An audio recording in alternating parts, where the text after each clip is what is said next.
Let me get out of this game then. There's like... Alrighty, what's going on, Twitch viewers, YouTube viewers, anyone who's watching? As usual, it's your boy Black Jesus, here with another episode of the VDM Defend the Titan.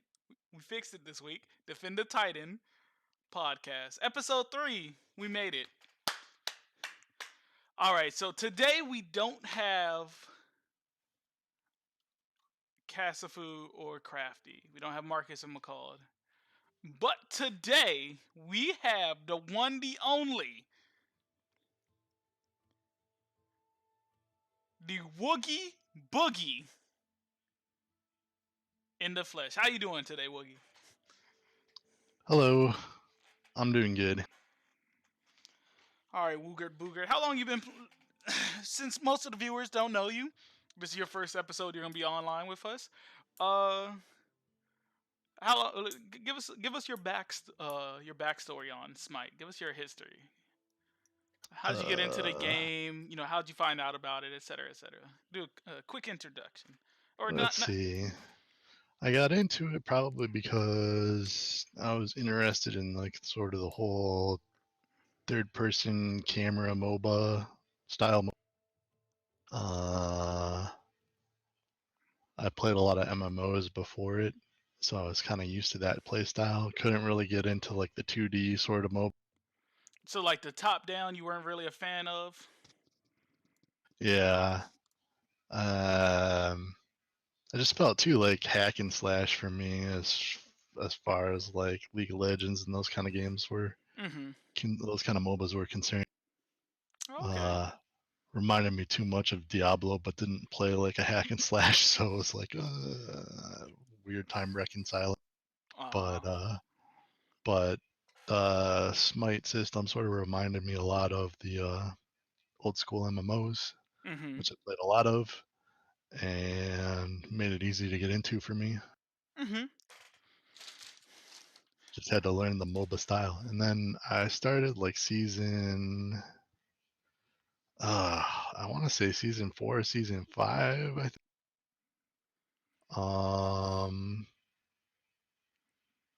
And then took off.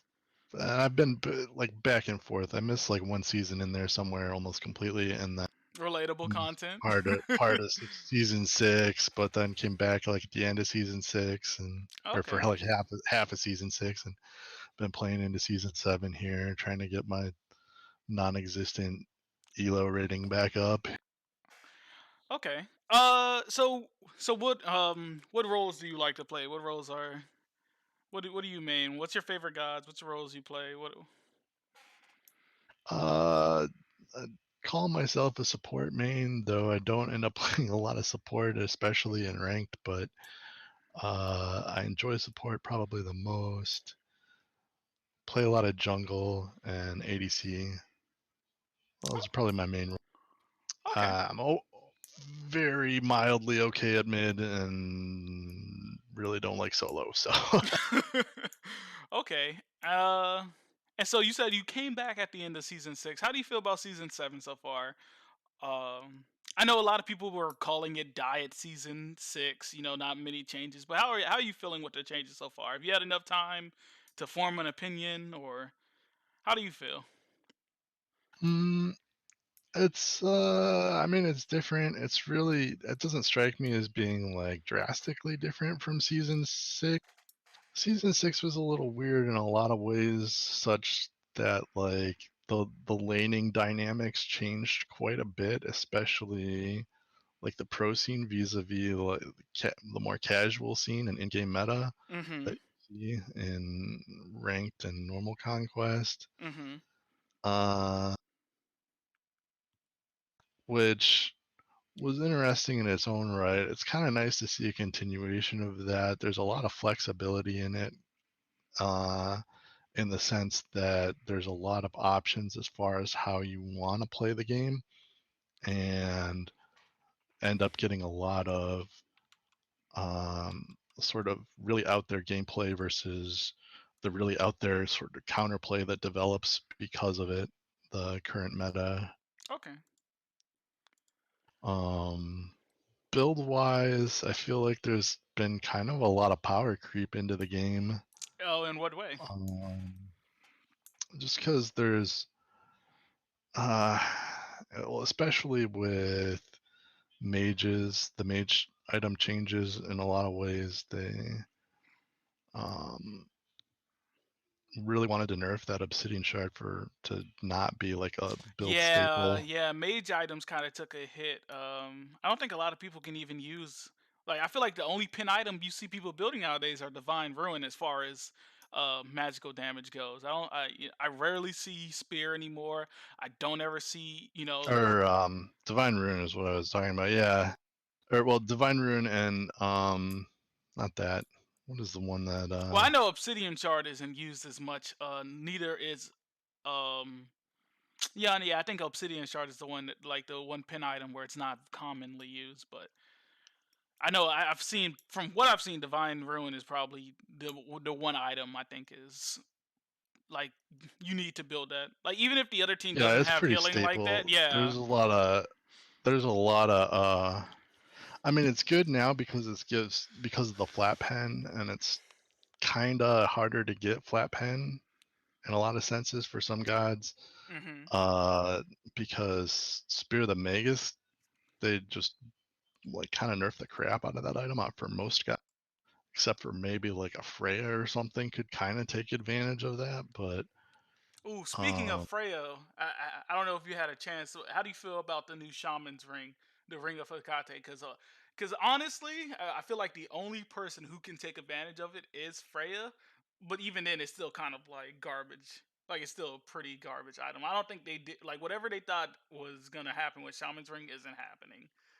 So, yeah, I would agree with that because I mean, 99% of the time, carries get built the same in this game, whether you're a mage carry or a hunter hmm. carry. You always start off with like that power item first, and that new ring just does not fit the bill for that. So I'm still building like a Bancroft or something on a god that I want lifesteal on.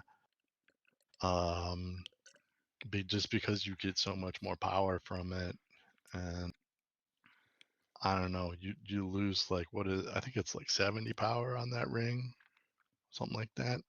I don't Yeah, think it I'm not definitely sure. wasn't up at Yeah, 100, yeah, yeah. but yeah, it just felt really weak to start with, and then I don't know like where that even really fits in your build. Freya, like you said, is probably the only carry that really takes advantage of it. Other gods like Soul, for instance, that you would play as a Other yeah, magical other carry, auto really attack, like Chronos Soul, Ola Soul Run. caps out with their passive with like 2 haste items, so you don't even need to build any more than that. So I don't know why you would ever build that item on like a Soul, but Okay, so we have Casafu in the chat. Hey, uh, Marcus is like the new ring is Freya only. I feel the other image adds the other mage ADCs tend to value more burst, which I would say is true.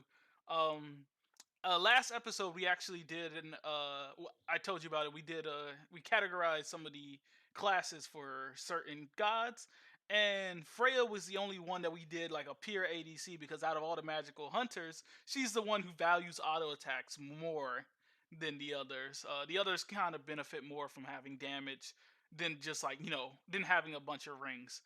um Okay, so well, I'm pretty sure you share like the same sentiments that we have had on season 7. So the first thing I wanted to get into, I had you play a game right before. How do you like Mulan? How do you feel about her? I'm gonna let you go, and then I'm gonna talk about how I felt because I've had some games with Mulan. So how do you feel about Mulan? yeah, I've only seen her in a few games and played her in a few games and messed around with her in practice Mm-hmm. a bit so far. Um, Kind of an interesting god in the sense that, well, one, I don't really know how to build her yet. She's got a really sort of unique kit in the sense that is a very ability based, but at the same With her time, passive and everything, as yeah. yeah, like as you level those abilities, you can also play it um, as like an auto attack kit too, if you wanted to, or if Mhm. you really wanted to. Um, you can get what was that crit item? Malice that they changed that now has cooldown on it Oh, yes, and yes, yes. I've has actually, and what's it has an extra, what is it, every time you crit it takes a second off of all your cooldowns, something like and she that. already has one of those abilities like built into her kit, so if you build that on top of her kit as it levels, you can get some crazy cooldown on I actually want to speak to that really quickly because out of the games I've played with her, with my honest impression, she's one of the warrior characters that can actually carry. Or and like I would probably put her in that class with like Erlang or Bologna, where she just gets so much benefit from fighting, like more so than any of the other like warrior gods. She's just really good at the 1v1. Um, she just Yeah, I has. definitely see her more in the solo lane than almost anywhere else so far. So I mean, I've seen her support. I've seen her play jungle. I've even seen her play mid. But honestly, she just can 1v1, and I feel like maybe this is just how it feels for most warrior gods when they first are released.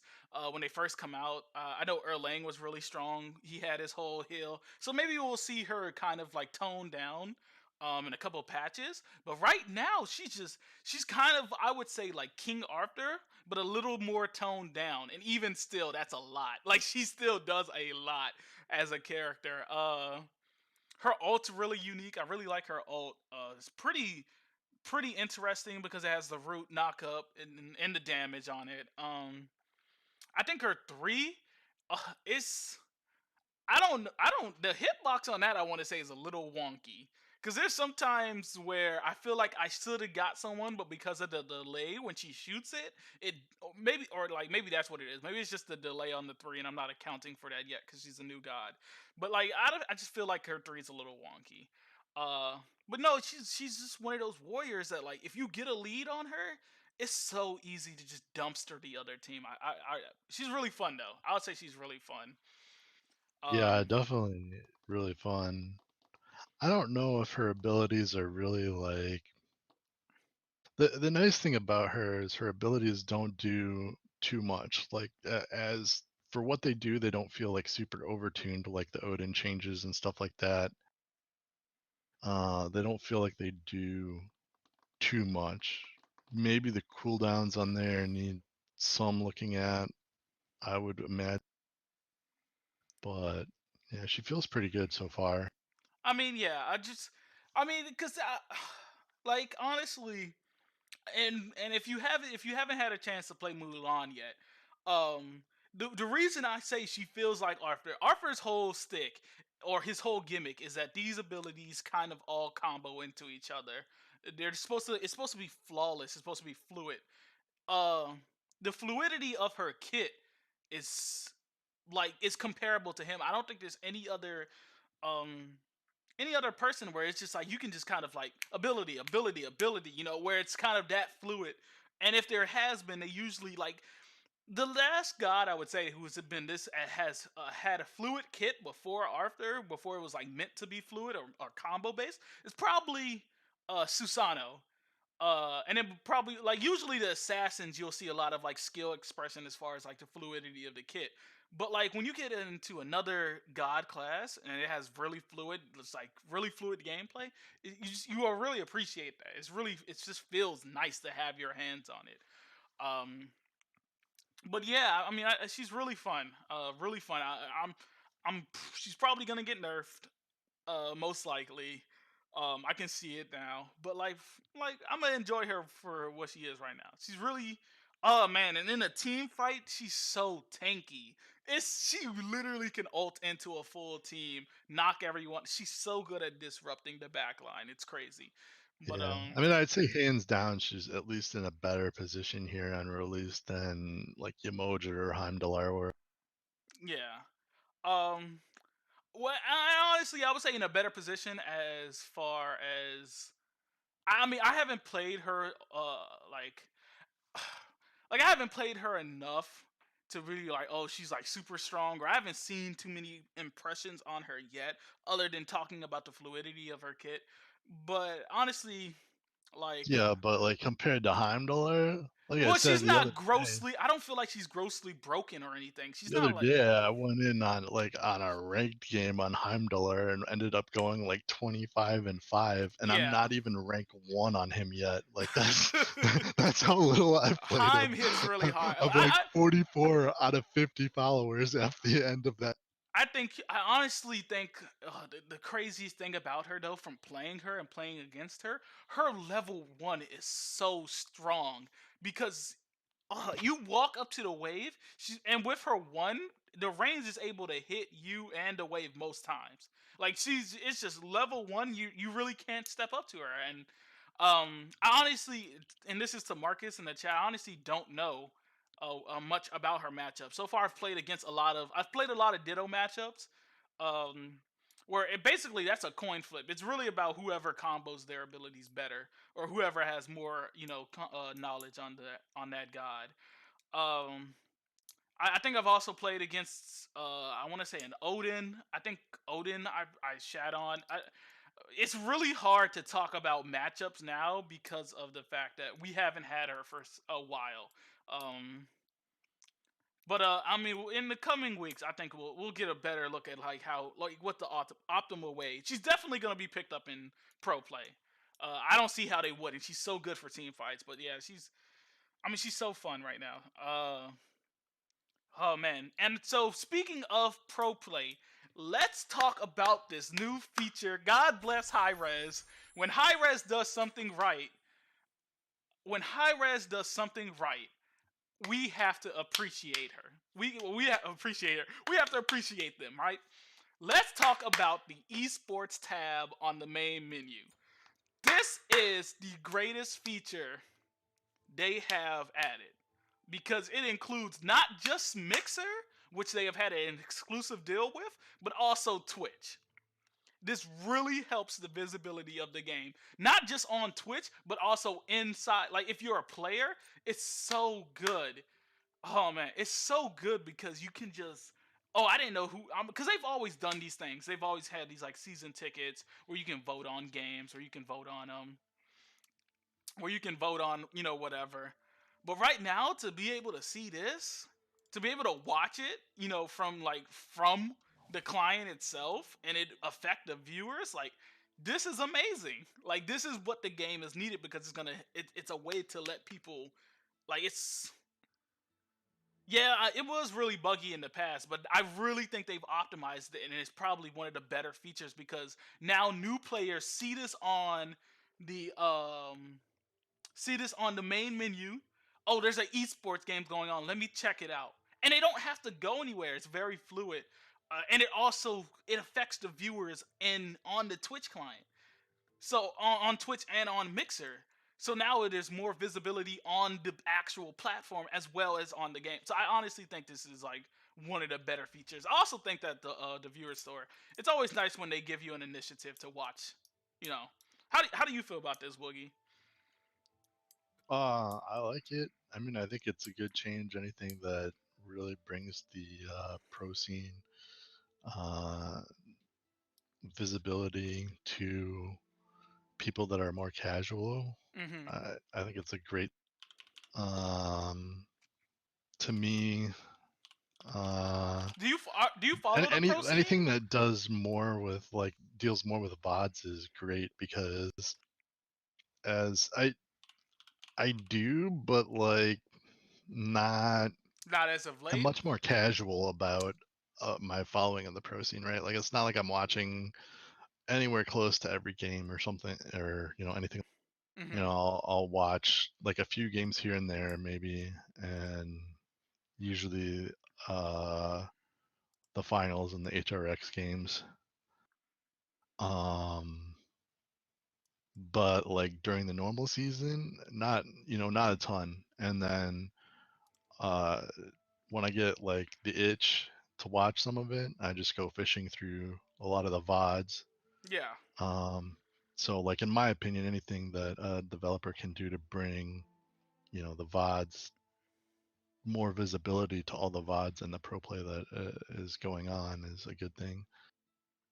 And how did you feel about? Were you around when they did the Mixer deal? How did you feel about that? Personally, I was kind of indifferent with it, Mm-hmm. but I mean, it really doesn't impact me that much. Like I said, I'm here and there when it comes to the pro scene watching games. Uh, so a lot of the teams, or a lot of the time, I just go straight to uh, the VODs whenever I want to look for specific teams that are playing. Oh, okay. All right. And so now that we talked about something good, High Res has done. Time to shit on High. Say nah. But let's. I actually saw a very interesting tweet. Today. Um. So, how often do you play games outside of Conquest? Well, like, how often do you play like Assault or Siege or whatever? Like, how do you ever play those game modes, or like, what is that for you? Or you just play Um, Conquest? I play like probably 99% of the time I play a lot of Conquest. I like the other game modes, but I like Conquest in the sense that it's much more objective based than the other game modes. Mm-hmm. Um, I don't know. I steer clear of like Duel, uh, and um, Assault is okay, but I don't know. It's a little weird because some of those other game modes play very differently than Conquest. You build very differently out the gate. Yeah. Um, and then some of that ends up spilling over into your Conquest games when you see someone coming from those other modes and they have like some wonky build that's like, oh, that would clearly work in Duel, but Yeah, not not so much working here. here. Yeah, yeah, you know. The reason I bring this up is because if for anyone who has watched the past episodes or who's been keeping up with us, they know that we've been very critical about how important conquest is to the main game. Um, where we think that if you are playing this game, you need to be playing conquest, and that you shouldn't exclusively be playing the other game modes. I'm not saying you can't. If you want to enjoy the game how you want to enjoy the game, but it's always in the best interest to be playing this, the main competitive game mode of a game. The reason I bring this up is because, actually, interesting enough, DM Brandon, I'm pretty sure everyone knows him, a very prominent figure in the in the Smite community, actually went on to tweet a complaint that he had for game modes like Clash and Joust and stuff. So I'm gonna pull it up on stream. Woogie, you probably won't be able to see it, so I'll read it out to you. So he tweeted, Clash and Siege were invented to help new arena players get accustomed to more objective based play so that the player base would flourish. Both are locked until level 15. The fact that this game is still alive defies all logic. I honestly think that is an action, like, that's actually really crazy. Um I mean, it kind of doesn't make a lot of sense where this is what we need this game mode, but you can only play it. You can't play it at the beginning. You can play the main game mode at the beginning. I don't have any problem with that. But the fact that you can't play it before then, and it's supposed to be leading you up into the main objective, the competitive game mode, I think is a little bit silly. We've been on here and we've criticized the fact that Hi-Rez has not focused on conquest as much as they need to. Like, we were talking about how Joust has received a map update for like the second or third time, and yet it feels like it's like, well, if you want this like game mode to flourish, if you want this to be the main, this is what people are playing most of, there's steps you can take to have it be that. because there's so many people who come in and they just have no knowledge. There's no like no fundamentals, and the game doesn't push it at all. Like it doesn't make any sense. Um, I mean, because I agree that it should definitely be unlocked a lot earlier. I don't know why it isn't. Um, but and then I like playing these game modes casually.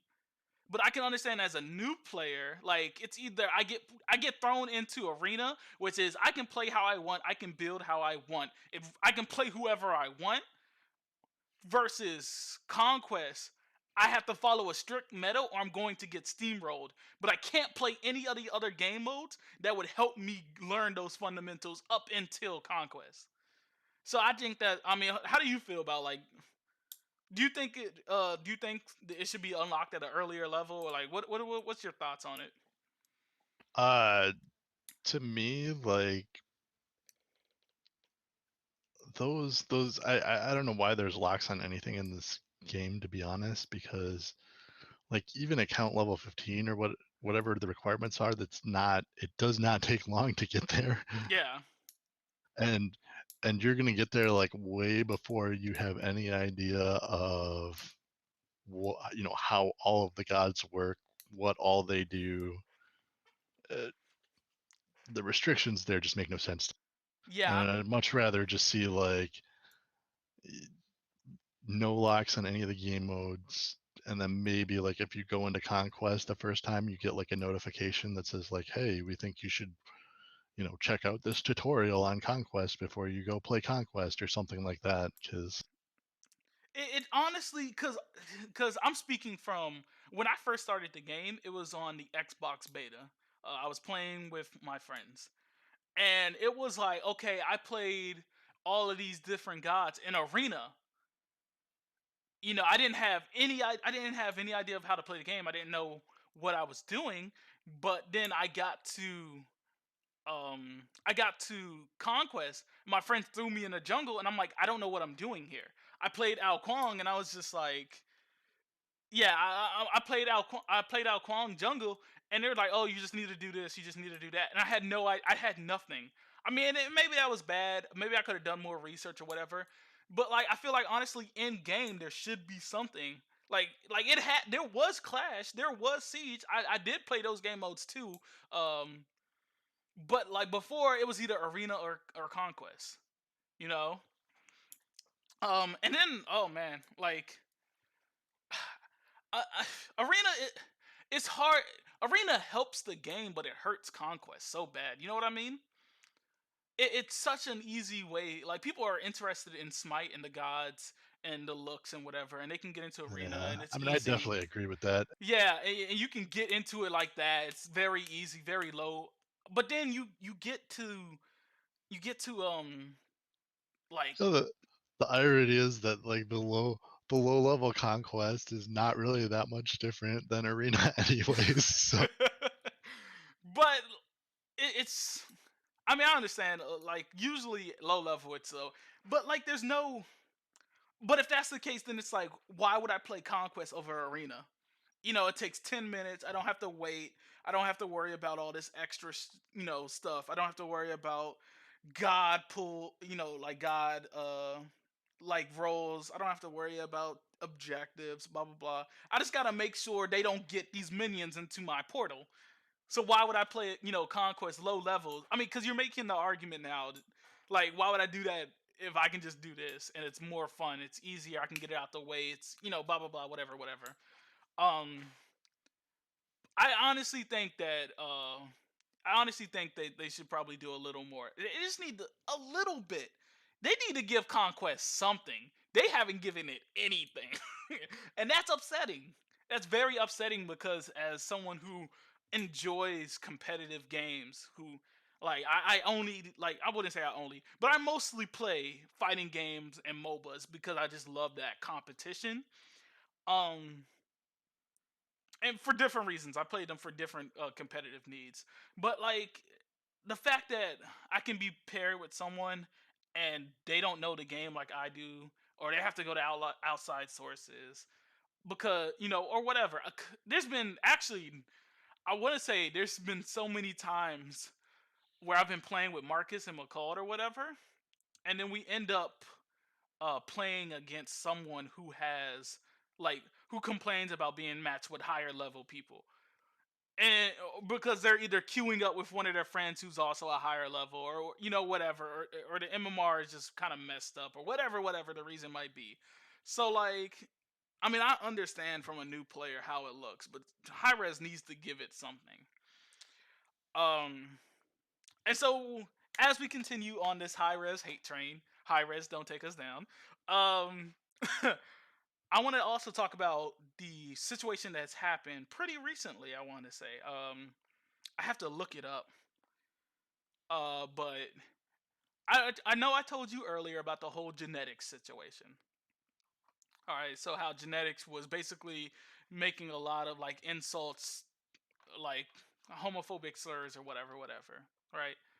And he wasn't banned for it, even though there's in-game screenshots of him doing it. And yet, and this is something personal for me, because being like, there's the other Twitch streamer T Money, who was banned for saying the N word in chat. Now, I'm not gonna say, oh, T Money shouldn't have been banned. I honestly think if you're gonna ban T Money, though, you should have banned the other dude. But I'm not gonna sit up here and advocate. As someone who's black, I'm not gonna sit up here and advocate, because I understand how that looks from just from a general perspective.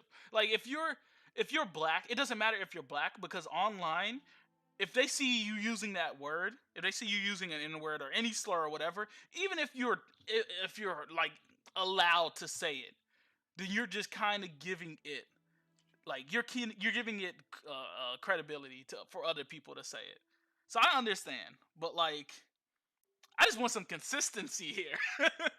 Like, I honestly, and you see this kind of thing all the time over like Twitter, other social media, other games or whatever. Like, there's no consistency with some of these bans as far as certain, but like, you got to understand how that makes you look. Like, as a company, how that makes you look for, okay, we banned this guy because he's black and he said that word, and we have no zero tolerance. But then you have a pro player spouting off all these insults, and you guys kind of like, that's okay. Like, and this isn't for me to be like, yeah, I mean, because people will do and say whatever, but like, you shouldn't be like, give them credence if they see you using it, even if they know you're black, even if you're gay or whatever you are, and they're like, oh, so this person is seeing it, that means, oh, I can say it. But it's kind of, I just think that's kind of silly that like, have you ever had any situations? Because I know, like, you've played with us, and we use it very often. I try not to use it like in chat or online with people I don't know. But like, how does it make you feel? Like, when we like, not even when we say it, or when you just see it in a game.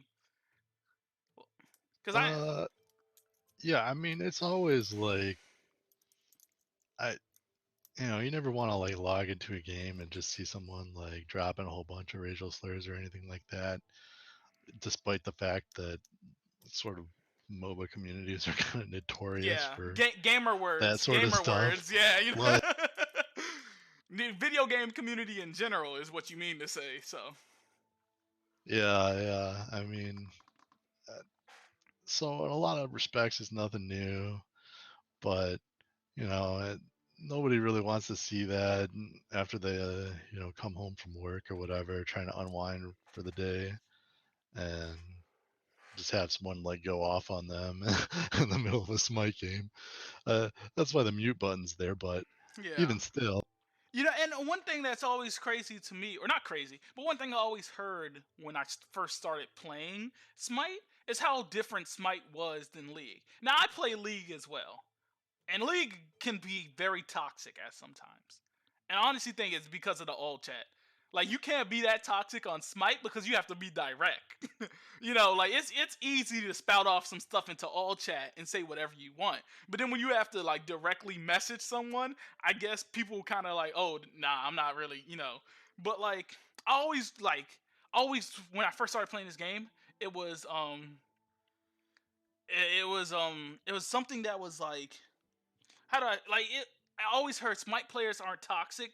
The only toxic players are like players like from League or whatever that come to the game mode or like come to this game and they're being toxic. So it's kind of funny when you see these situations happen in Smite where it's like, like this is a prominent member of the community and this is how they act. Like this is how they represent your brand, your company or whatever. And you don't do anything about it. So, I mean, I don't have anything personal against genetics. I barely know the person. I barely know the guy. But like you just have to be consistent across the board if you're going to be doling out those type of bans, you know. Yeah. I mean, it's tough though. Like and then if I take like the company perspective from that Mhm. and you kind of like think of it that way, how much money do we want to spend on like moderation and stuff like that?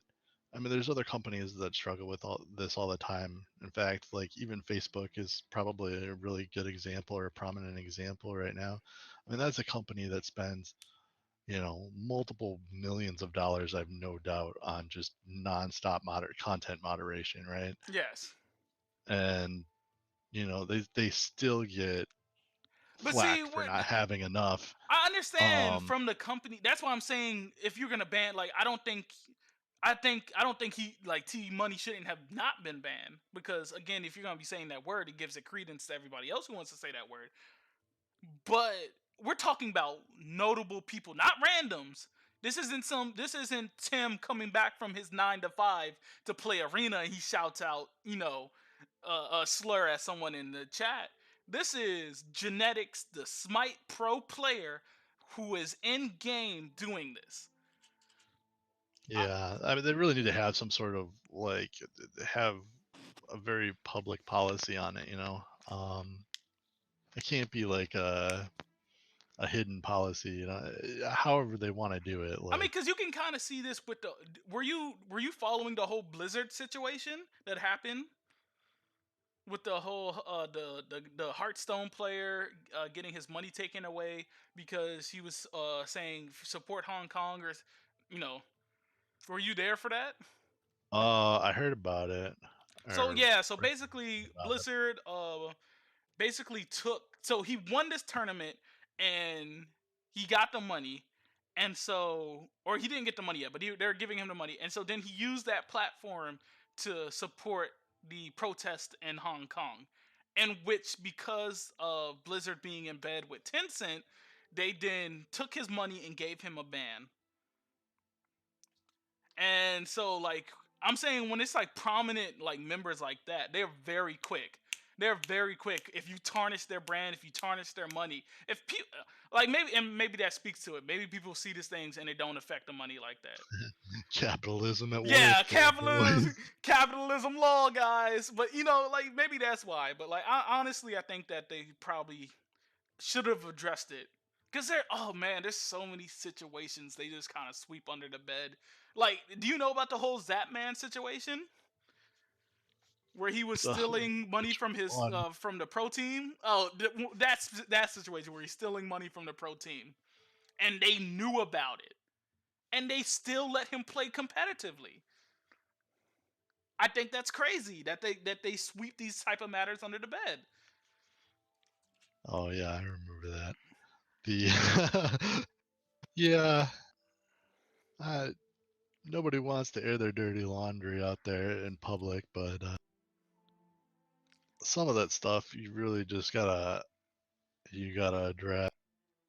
Um, I remember reminds me of those like I don't know if you've ever read about like all the Korean scandals and stuff that have happened with Hmm. with like a lot with like the StarCraft leagues and stuff like that's what it reminds me of that um I haven't honestly been around in the that online was gaming like community as long, so I honestly don't.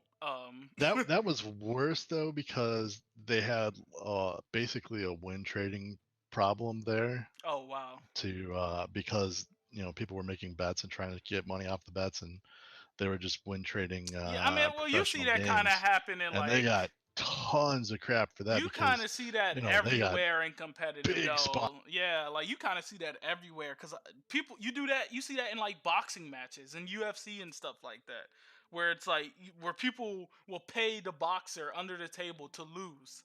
Cuz most times it's more money than what you're getting paid anyway, so why not? Like like Yeah, do I take 100,000 from winning the championship or do I take 150,000 from dodging so this person, hey, it's like, why wouldn't I? Like, why wouldn't I? But I understand. Yeah, I know about and like, that's drastically far off from, like, dropping slurs in chat, but, like, at the same time, I think you need a policy for each, and uh, you gotta sort of stick. at the end of the day, capitalism law, they just want the money. Yeah, and honestly, you've always seen this with how high res goes from like gaming genre to gaming genre. Realm Royale, R.I.P. Because I don't know what happened to Realm Royale. I don't know what happened to Paladins, but those games are kind of like they kind of came and gone. But like I honestly think hopefully they take a little more priority. They take a little more uh uh they take more of a business perspective and they look at Smite as being their main money maker because it honestly is. I think it's the main game that's probably giving them the most.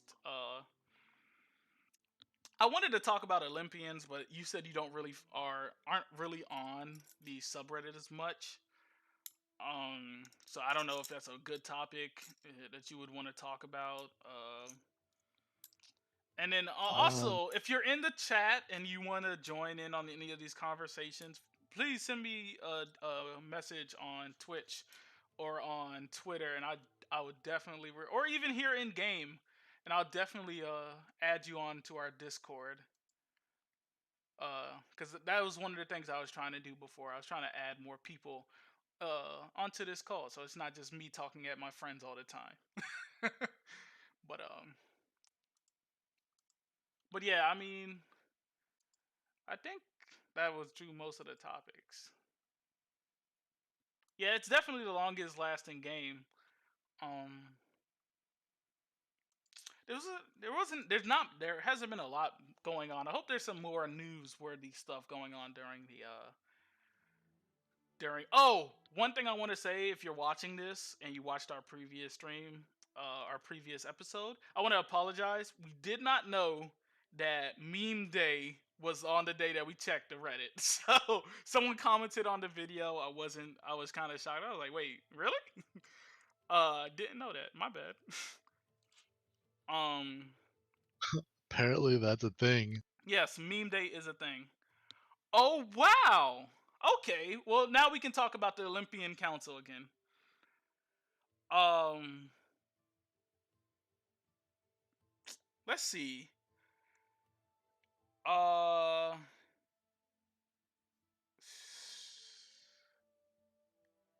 so all right, if you don't know about the Olympian Council, basically the Olympian Council is a group of people who are prominent in the Smite community that High Res then chooses to make sort of like interns or advisors for balancing and stuff that like will cater towards that community.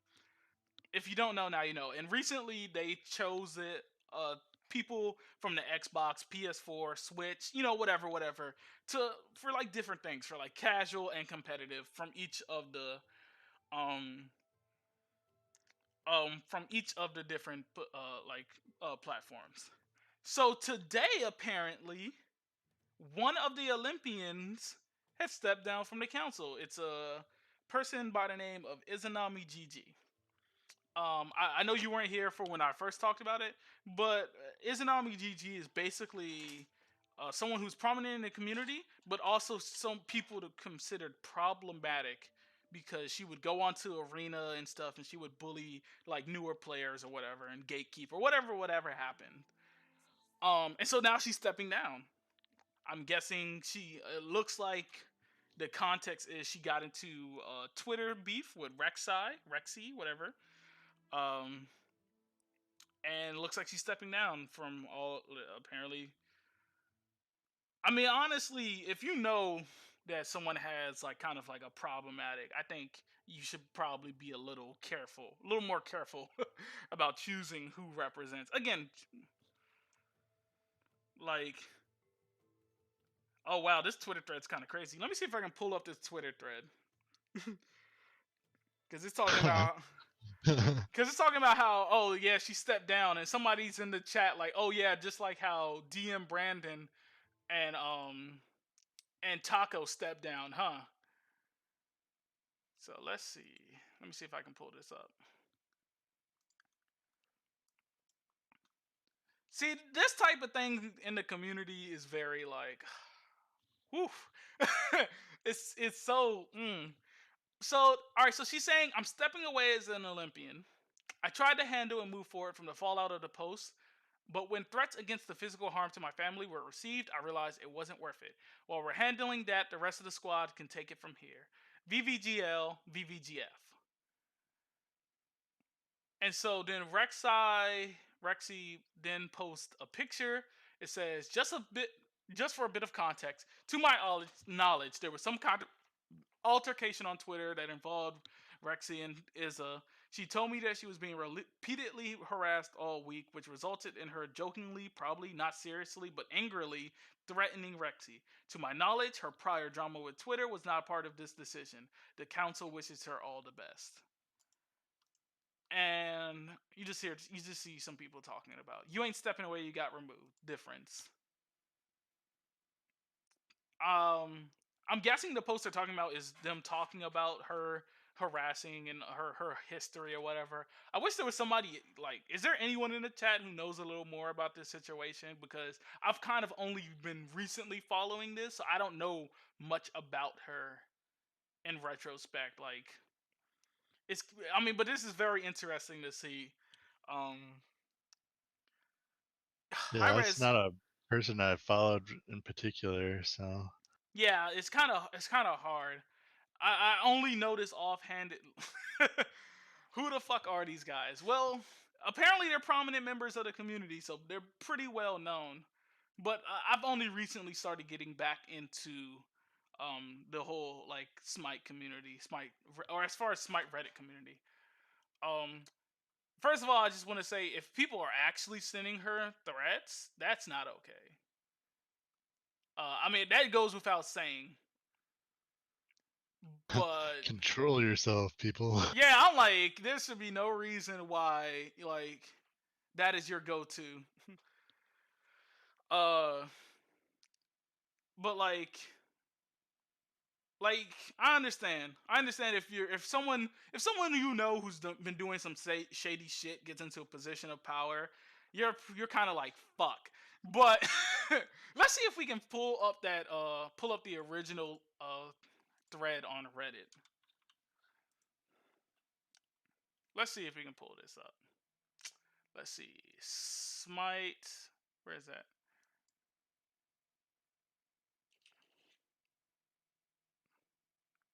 Shouts out to League of Legends and Kappa. Do do do. This is not as bad as that stuff that went down with the old Xbox Live mods where the guy got swatted like I think 10 times or whatever. Wait, what? The guys that were doing like bands and like the mods for Xbox Live when that was first came out, like they were just getting like constantly swatted because people hated them for getting banned or for banning them or for whatever reason. Okay, so like yeah, right here they kind of go into it. I'm guessing this is the thread that she is talking about. Not sure, however. But but yeah, it's so basically they're talking about, okay, Izanami shouldn't be an Olympian. Um, wow. Okay. So there's no, I don't want to.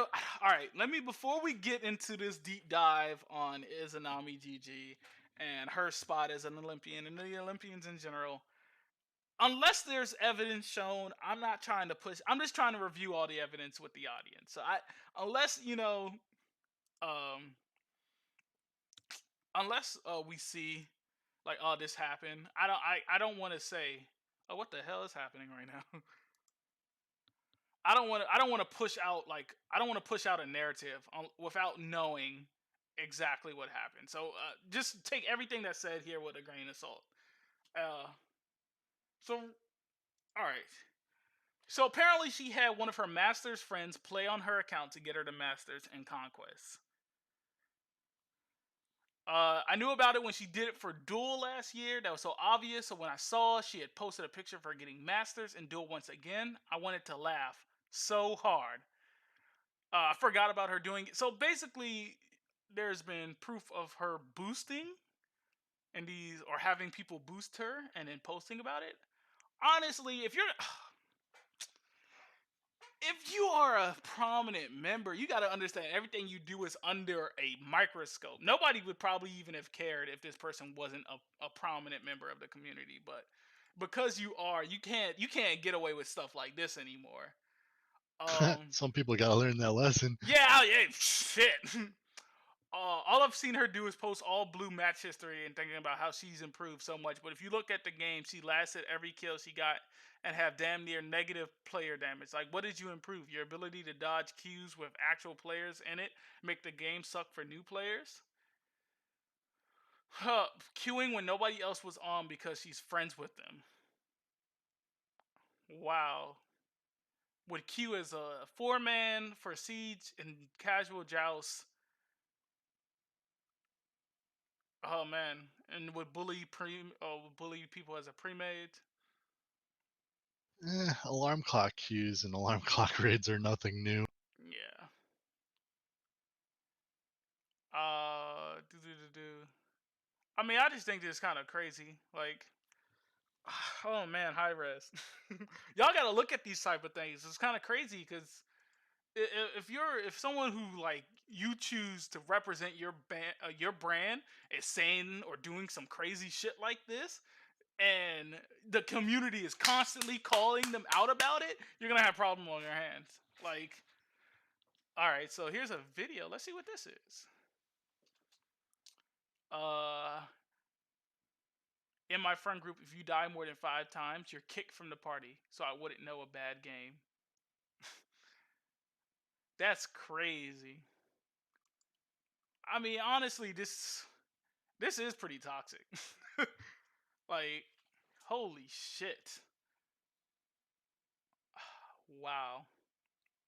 I mean, there's not much to say on this other than like, holy shit. Like, why did they choose? That's like some basic investigation is needed here. Like, this is literally like you could probably Google search Like, and just give it to the intern. Say, like, take 4 hours of your day that's the and crazy research. thing because these are the unpaid interns. This is the unpaid interns for the game. This is what they're supposed to be doing. Somebody should have been like, "Yo, huh." I mean, you start to see like I mean, the Reddit community. Reddit is already a pretty toxic, I want to say, fan base. But then you start to see the kind of like this shit, like a moderator commenting on, "Oh, you shouldn't be calling her a bitch" or whatever, and then getting downvoted. Um, but wow, this is. I mean, if I mean, how many upvotes does this have? I'm pretty sure this was on the front page or like stickied or something. So, and I mean, it's under news. Like, I don't understand why. I don't understand why they kind of let something like that pass. That's kind of crazy. Um, I mean, this is gonna probably be a small episode.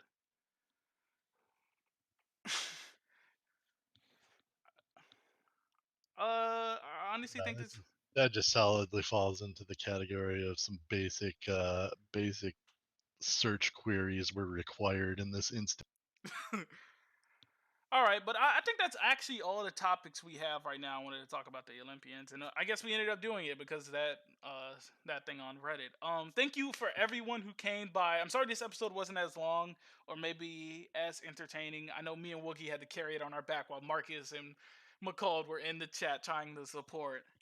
Uh, hopefully next week we can have everybody. And there's some more news going on right now. It's hard making a podcast or being like trying to do like a news thing when there's like not much going on. But I do want more people to join in um on the podcast. So if you're interested, you want to have an opinion that you want to be heard, or you just want to put a question out that you want us to answer, whatever it might be. Like, yes, please hit me up. And then next Friday at 8, next Friday at 7, we'll do an episode and we'll pull you on. You can ask your questions or whatever. Do you want to do any shout outs before we go, Woogie? Do you have like a Uh, Twitter or anything, Twitch that you want people to follow you at? no, I am just a filthy casual. So I will just leave it at that. Alrighty. Um. All right. Well, thank you guys for coming by. I'll probably try to do more streams outside of the podcast, but as far as the podcast go, thank you guys for everyone who's been supporting and watching.